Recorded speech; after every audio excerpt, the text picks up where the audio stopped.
ಉಳ್ಳಾಗಡ್ಡಿ ಉಪ್ಪಿನಕಾಯಿಗೆ ಬೇಕಾಗಿರುವ ಪದಾರ್ಥಗಳು. ನಾನು ಒಂದೆರಡು ಉಳ್ಳಾಗಡ್ಡಿ ತೊಗೊಂಡಿದ್ದೀನಿ. ಒಂದು ದೊಡ್ಡ ನಿಂಬೆ ಗಾತ್ರದಷ್ಟು ಹುಣಸೆಹಣ್ಣು ತೊಗೊಂಡಿದ್ದೀನಿ. ಉಳ್ಳಾಗಡ್ಡಿ ಸಿಪ್ಪೆ ತೆಗೆದು ಕಟ್ ಮಾಡಿ ಇಟ್ಕೊಂಬಿಡೋಣ.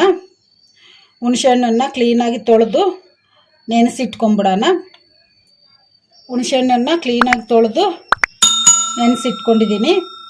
ಪಾತ್ರೆಯಲ್ಲಿ ಹುಣಸೆಹಣ್ಣು ಮೆತ್ತಗೆ ನೆಂದ ಮೇಲೆ ಕಿವುಚಿಟ್ಕೊಂಬಿಡೋಣ. ಉಳ್ಳಾಗಡ್ಡಿನ ಕಟ್ ಮಾಡಿದ ಮೇಲೆ ಈ ಥರ ಒಂದೊಂದು ಎಳೆನೇ ತೆಗೆದಿಟ್ಕೋಬೇಕು.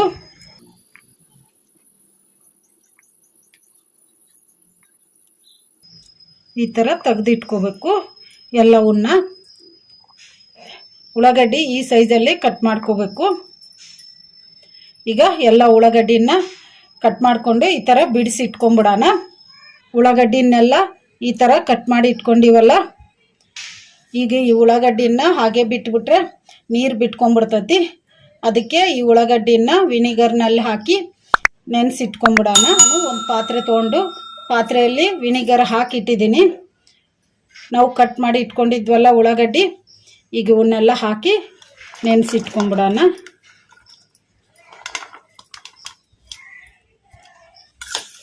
ಈ ಥರ ಕಲಿಸ್ಕೊಂಡು ಉಳ್ಳಾಗಡ್ಡಿ ಮುಳುಗೋಷ್ಟು ವಿನಿಗರ್ ಹಾಕಿ ನೆನೆಸಿಟ್ಕೊಂಬಿಡೋಣ.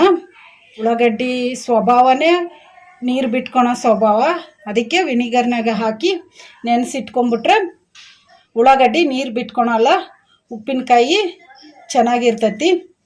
ತಟ್ಟೆ ಮುಚ್ಚಿ ಒಂದು 3 ಇಲ್ಲ 4 ತಾಸು ನೆನೆಸಿಟ್ಬಿಡೋಣ. ಖಾರ ಪುಡಿ, ಅರಿಶಿನ ಪುಡಿ, ಉಪ್ಪು, ಹಿಂಗು,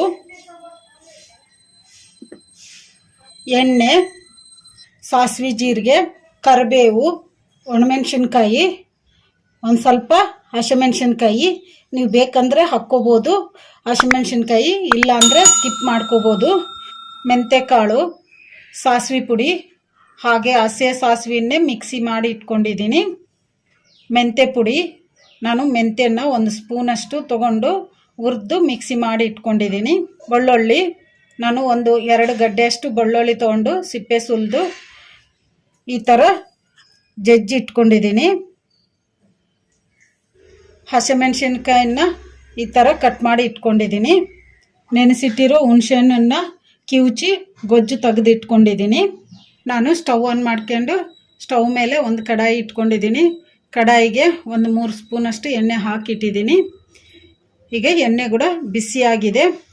ಈಗ ಇದಕ್ಕೆ ನಾವು ಕಟ್ ಮಾಡಿ ಇಟ್ಕೊಂಡಿದ್ವಲ್ಲ ಹಸಿಮೆಣಸಿನ್ಕಾಯಿ, ಈಗ ಇವನ್ನ ಹಾಕೋಣ. ಇವನ್ನ ಒಂದು ಸ್ವಲ್ಪ ಫ್ರೈ ಮಾಡಿಕೊಂಡು ತಕ್ಕೊಂಬಿಡೋಣ ಒಂದು ಪ್ಲೇಟಿಗೆ. ಇವೇನು ಜಾಸ್ತಿ ಫ್ರೈ ಆಗೋದೇನು ಬೇಡ. ಈ ಥರ ಕಲಿಸ್ಕೊಂಡು 1 ನಿಮಿಷ ತೆಗೆದ್ಬಿಡೋಣ. ಫ್ರೈ ಆಗಿದಾವಲ್ಲ 1 ನಿಮಿಷ. ಈಗ ಒಂದು ಪ್ಲೇಟಿಗೆ ತಕ್ಕೊಂಬಿಡೋಣ. ಇವನ್ನ ಮೀಡಿಯಮ್ ಫ್ಲೇಮಲ್ಲೇ ಫ್ರೈ ಮಾಡ್ಕೋಬೇಕು.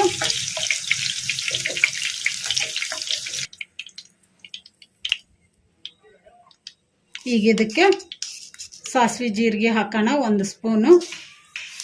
ಸಾಸಿವೆ ಜೀರಿಗೆ ಚಟ್ಪಟ ಅಂದಿದಾವಲ್ಲ, ಈಗ ಇದಕ್ಕೆ ನಾವು ಜಜ್ಜಿಟ್ಕೊಂಡಿದ್ವಲ್ಲ ಬೆಳ್ಳುಳ್ಳಿ, ಈಗ ಇದನ್ನು ಹಾಕೋಣ. ಇದನ್ನು ಫುಲ್ ಹಾಕೋದೇನು ಬೇಡ, ಒಂದು ಸ್ವಲ್ಪ ಹಾಕ್ಕೊಂಬಿಡೋಣ.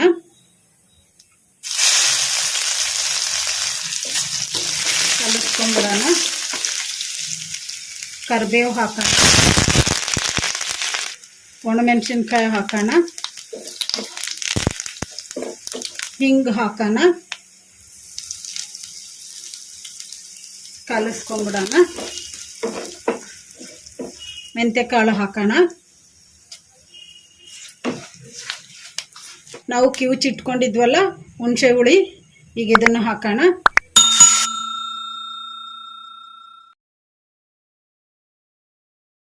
ಕಲಿಸ್ಕೊಂಬಿಡೋಣ. ಈಗ ಹುಣಸೆ ಹುಳಿನ ಹೈ ಫ್ಲೇಮಲ್ಲಿ ಕುದಿಸ್ಕೊಂಬಿಡೋಣ 1-2 ನಿಮಿಷ. ಚೆನ್ನಾಗಿ ಕುದೀತಿದೆ ಅಲ್ಲ, 2 ನಿಮಿಷ ಆಗಿದೆ. ಹೈ ಫ್ಲೇಮಲ್ಲಿ ಇಟ್ಕೊಂಡು ಕುದಿಸೋದಕ್ಕೆ ಈಗ ಮೀಡಿಯಮ್ ಫ್ಲೇಮಲ್ಲಿ ಇಟ್ಕೊಂಬಿಡೋಣ ಸ್ಟವ್ವು. 1 ಸ್ಪೂನಷ್ಟು ಅರಿಶಿನ ಪುಡಿ ಹಾಕೋಣ, ಕಲಿಸ್ಕೊಂಬಿಡೋಣ.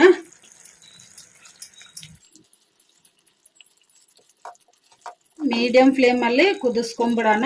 ಈ ಥರ ಕಲಿಸ್ಕೊಂತ ಎಣ್ಣೆ ಮೇಲೆ ಬರೋವರೆಗೂ ಕುದಿಸ್ಕೊಂಬಿಡೋಣ. ಹುಣಸೆ ಹುಳಿ ಚೆನ್ನಾಗಿ ಕುದ್ಬಿಟ್ಟಿದೆಲ್ಲ, ಎಣ್ಣೆ ಕೂಡ ಮೇಲೆ ಬಂದಿದೆ. ಈಗ ಇದಕ್ಕೆ ರುಚಿಗೆ ಎಷ್ಟು ಬೇಕಷ್ಟು ಉಪ್ಪು ಹಾಕೋಣ, ಕಲಿಸ್ಕೊಂಬಿಡೋಣ.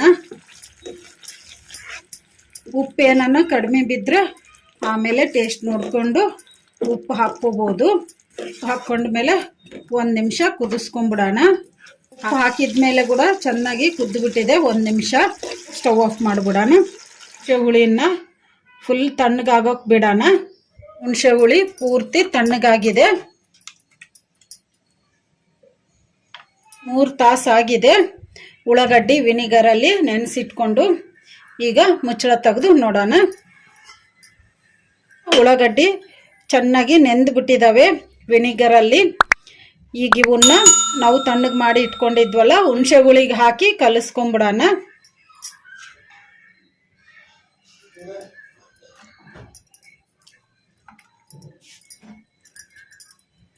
ಉಳ್ಳಾಗಡ್ಡಿನೆಲ್ಲ ಹುಣಸೆ ಹುಳಿಯಲ್ಲಿ ಹಾಕ್ಕೊಂಬಿಟ್ಟಿವಲ್ಲ, ಈಗ ಇದಕ್ಕೆ ನಾವು ಫ್ರೈ ಮಾಡಿ ಇಟ್ಕೊಂಡಿದ್ವಲ್ಲ ಹಸಿಮೆಣಸಿನ್ಕಾಯಿ, ಈಗ ಇವನ್ನು ಹಾಕೋಣ.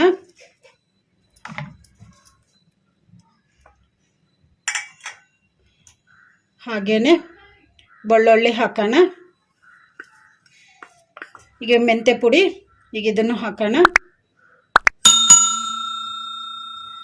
3 ಸ್ಪೂನಷ್ಟು ಸಾಸಿವೆನ ಮಿಕ್ಸಿ ಮಾಡಿ ಇಟ್ಕೊಂಡಿದ್ದೆ, ಹಸೆ ಸಾಸಿವೆನೇ ಮಿಕ್ಸಿ ಮಾಡಿ ಇಟ್ಕೊಂಡಿದ್ದೆ. ಈಗ ಸಾಸಿವೆ ಪುಡಿ ಹಾಕೋಣ. 5 ಸ್ಪೂನಷ್ಟು ಖಾರ ಪುಡಿ ತೊಗೊಂಡಿದ್ದೀನಿ, ಈಗ ಇದನ್ನು ಹಾಕೋಣ. ನಿಮಗೆ ಬೇಕಂದ್ರೆ ಖಾರ ಕಡಿಮೆ ಬೇಕಂದ್ರೆ ನೀವು ಕಡಿಮೆ ಮಾಡಿ ಹಾಕ್ಕೋಬೋದು. ಖಾರ ಜಾಸ್ತಿ ಬೇಕಂದ್ರೆ ಇನ್ನು 1-2 ಸ್ಪೂನು ಹಾಕಿ ಕಲಿಸ್ಕೋಬೋದು. ಈಗ ಕಲಿಸ್ಕೊಂಬಿಡೋಣ.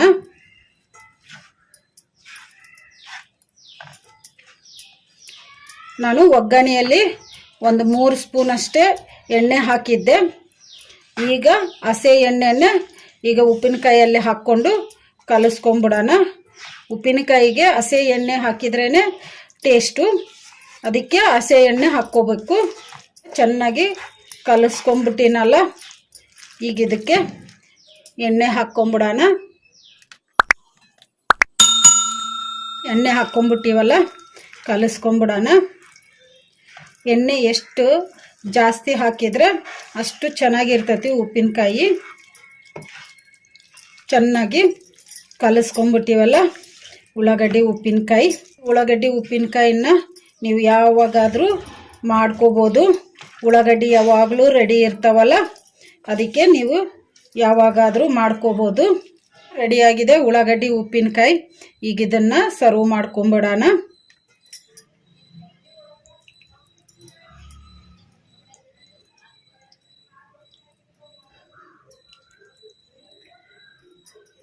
ರೆಡಿಯಾಗಿದೆ ಉಳ್ಳಾಗಡ್ಡಿ ಉಪ್ಪಿನಕಾಯಿ. ಈ ಉಪ್ಪಿನಕಾಯಿನ ಸ್ಟೋರ್ ಮಾಡಿ ಇಟ್ಕೊಂಡ್ರೆ ಒಂದು 10 ದಿವಸ ಆದರೂ ಹೊರಗಿಟ್ರು ಕೂಡ ಏನೂ ಆಗಲ್ಲ. ಆಮೇಲೆ ಫ್ರಿಜ್ನಲ್ಲಿ ಇಟ್ಕೊಂಡ್ರೆ ಎಷ್ಟು ದಿವಸ ಆದರೂ ಕೂಡ ಏನೂ ಆಗಲ್ಲ, ಚೆನ್ನಾಗಿರ್ತತಿ, ಟೇಸ್ಟಿಯಾಗಿರ್ತತಿ. ಮತ್ತು ಈ ಉಪ್ಪಿನಕಾಯಿನ ಅನ್ನ ಸಾಂಬಾರು ಜೊತೆಗೆ ಸೈಡ್ ಡಿಶ್ ಆಗಿ ತಿನ್ಬೋದು. ಮನೆಯಲ್ಲಿ ಯಾವಾಗಾದರೂ ಸಾಂಬಾರು ಏನು ಇಲ್ಲದಾಗ ಈ ಉಪ್ಪಿನಕಾಯಿನ ಅನ್ನದ ಜೊತೆಗೆ ತಿಂದರೆ ಟೇಸ್ಟಿಯಾಗಿರುತ್ತೆ. ಮನೆಯಲ್ಲಿ ಎಲ್ಲರೂ ಇಷ್ಟಪಡ್ತಾರೆ. ನೀವು ಟ್ರೈ ಮಾಡಿ.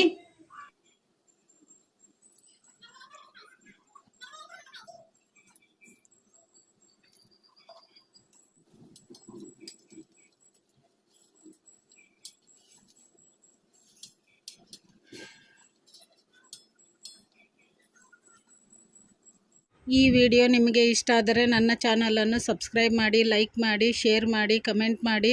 ಸಬ್ಸ್ಕ್ರೈಬ್ ಬಟನ್ ಪಕ್ಕ ಬೆಲ್ ಬಟನ್ ಇರುತ್ತೆ, ಅದನ್ನು ಪ್ರೆಸ್ ಮಾಡಿ. ನಾನು ಯಾವುದೇ ಒಂದು ಹೊಸ ವಿಡಿಯೋ ಮಾಡಿದರೂ ನಿಮಗೆ ನೋಟಿಫಿಕೇಷನ್ ಬರುತ್ತೆ. Thank you for watching.